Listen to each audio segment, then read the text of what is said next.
You did, Nathan. All right, take cover, everyone, because the volcano is about to explode. It is, TJ, because I saw this incident on Friday night in relation to Toby Greene. Now, he's been suspended for 2 weeks for this hit on Dangerfield. What's Dangerfield's right foot slip?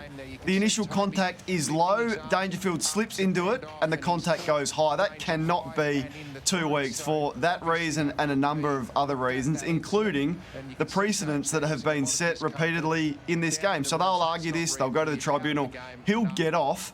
But Bailey Fritsch got one and then was off, which that is much worse on power than what Toby Greene did on Dangerfield. So that's one, goes to the tribunal, he's off. This is Franklin. One, goes to the tribunal, he's off. That is, there is more intent. There is actual, he's deliberately swung the elbow back. It's not in play, so to speak. He's not in the process. Dangerfield in the grand final, bang, more severe, lost and out cold, nothing to see. So how can you have an incident in round 7 that he's let off, and that in the grand final is let off, and then in round 21 he gets 2? They'll go to the tribunal, he'll get off. But the Toby Greene tax was applied here, unfortunately, which is repeatedly the case. Good way of putting it, the Toby Greene tax. Does anyone think he should be getting anything other than 0 weeks? No, he should be playing next week, Toby Greene. I completely agree with Kane that there's a ruling for Toby Greene and there's a ruling for other players.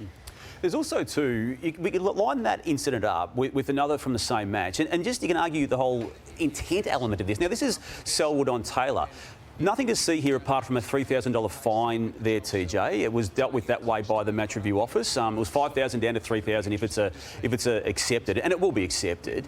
But because Taylor didn't have the situation that Dangerfield had, and that was a requirement to go to hospital, that is actually okay. It's just sort of glossed over, Brownie. I feel that, in a footy sense, is more serious than what Toby Greene did. It looked worse, didn't it? Yeah.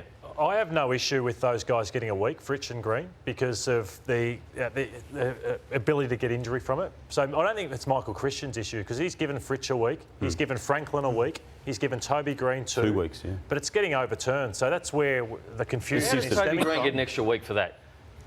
Because he went to hospital. Larynx, yeah. He went to hospital. And that's been Michael Christian's ethos, if you like. It's all been based on the result. Yeah. Now, if Patrick Dangerfield had just rubbed his neck and played on, then we wouldn't be having this conversation. Well, exactly. So it's not necessarily Toby that will be on trial at the tribunal this week. It'll be Chriso. Yeah, and the tribunal just changes everything that the AFL's trying to do. Never a dull night with Toby, is there? No, never. Mind you, have you sat in on a tribunal hearing of late? No, I haven't, no. They are very dull nights. Are they? Extremely dull nights. Remember that there was always that push to have them broadcast?